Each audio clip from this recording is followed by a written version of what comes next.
오늘도 평화로운 1403년 보헤미아 중세시대. 만약 여러분이 어깨에 화살 맞고 절벽에서 떨어지는 등 온몸에 상처투성이가 되었다면 누구에게 치료를 받고 싶나요? 1번 대학에서 평생을 공부한 당대 최고의 박사.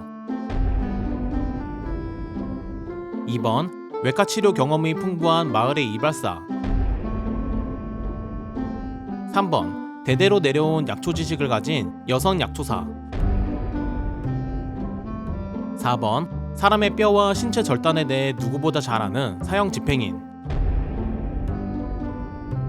전부 다 하나씩 하자가 있어 보이는 이 사람들은 당시 중세에 없어서는 안 되는 중요한 치료사들이었습니다. 왜 이렇게 다양한 계층의 사람들이 환자를 치료했는지, 그리고 각각 어떤 식으로 치료했는지에 대해 알아보도록 하죠. 가장 먼저 알아볼 치료사는 바로 피지션이라 불리는 박사입니다. 대학에서 의학을 배운 박사들은 대부분 성직자이거나 그에 준하는 지식인 계층이었죠. 이들은 환자의 상태를 면밀히 관찰하고 진단하였으나 직접 수술하는 일은 드물었고 주로 진단과 처방에 집중했습니다. 그런데 왜 박사는 환자의 진단만 하고 직접 치료를 하지 않았던 걸까요? 당시 중세 사회에는 성직자는 피를 흘리는 일을 멀리 해야 한다는 인식이 퍼져 있었고, 이런 분위기 속에서 박사들은 수술보다는 진단과 처방에 집중하게 되었습니다.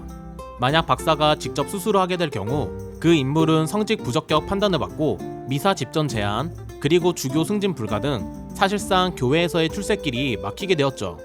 그래서 박사들은 피를 흘리는 환자들이 아니라 대부분 병에 걸린 환자들을 상대했습니다. 이들의 몸의 상태를 분석하고 균형을 조절하는 것이 박사들의 주된 일이었는데, 보이지 않는 내부 상태를 읽어내기 위한 가장 강력한 도구가 바로 요진법이었죠. 투명한 유리병에 오줌을 받은 뒤 오줌의 색깔, 투명도, 침전물, 냄새, 경우에 따라 맛까지 전부 확인하여 환자의 상태를 파악했습니다.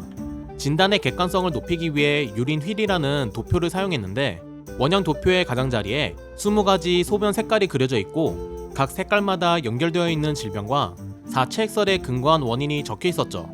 그러면 이렇게 환자의 상태를 분석한 박사는 도대체 어떤 방식으로 치료를 했을까요?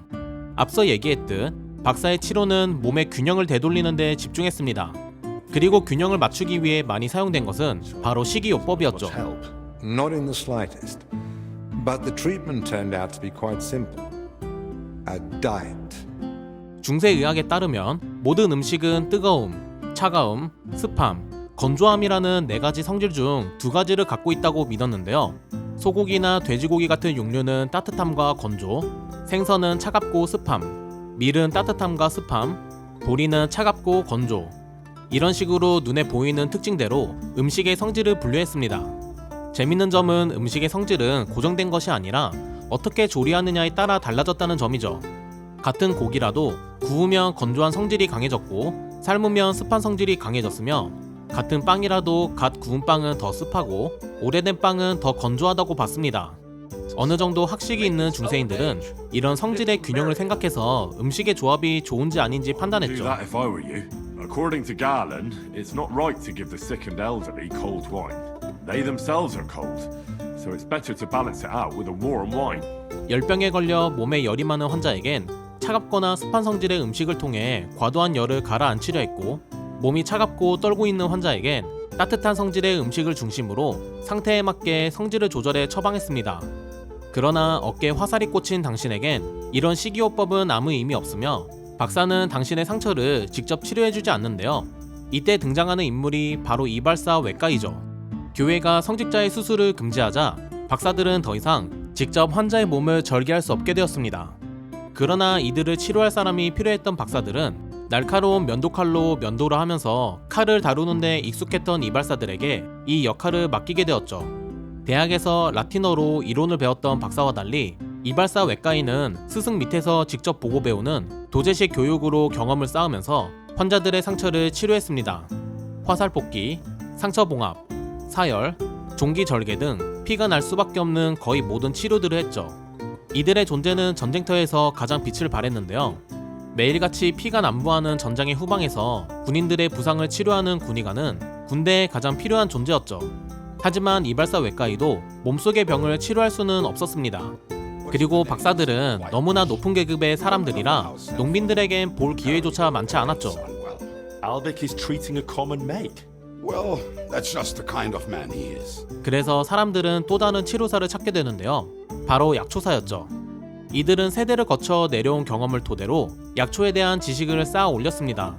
재미있는 사실은 당시 마을의 약초사들은 대부분 여성들이었다는 점인데요. 중세 대학은 남성 전용 공간이었기에 여성들은 공식적인 의학 교육을 받을 길이 막혀 있었습니다. 이런 그녀들에게 약초사는 자신의 지적 능력을 발휘하고 사회적 역할을 할 수 있는 몇 없는 전문직이었죠. 이들은 주로 마을 외곽이나 숲속 같은 자연과 가까운 환경에서 살면서 신선한 약초를 직접 채집하며 생활했습니다. 마을 사람들은 숲속에 사는 약초사들을 마녀라고 부르기도 했는데요. 숲에서 혼자 정체도 모를 약을 만들며 그 약으로 병을 고치는 모습이 당시 중세인들에게는 마녀로 보였다고 하죠. 이들이 다루었던 약초에 대한 얘기는 연금술 편에서 자세히 다뤄보도록 하죠. 이렇게 전문적인 치료사들과는 다르게 사형 집행인은 의외의 선택지로 보일 수도 있는데요. 그러나 사실 이들은 그 누구보다 인체를 잘 이해하고 있던 비공식 전문자였습니다.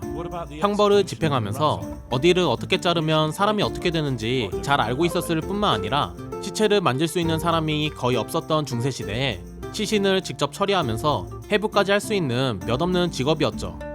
이 지식을 토대로 탈골된 뼈를 맞추거나 골절 교정, 그리고 절단 치료까지 했습니다.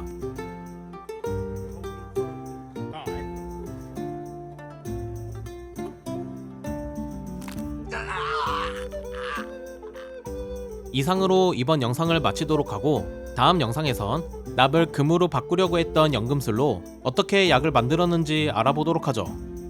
여러분의 구독과 좋아요는 다음 영상을 만드는 소중한 동력원입니다. 그럼 다음 영상으로 뵙겠습니다.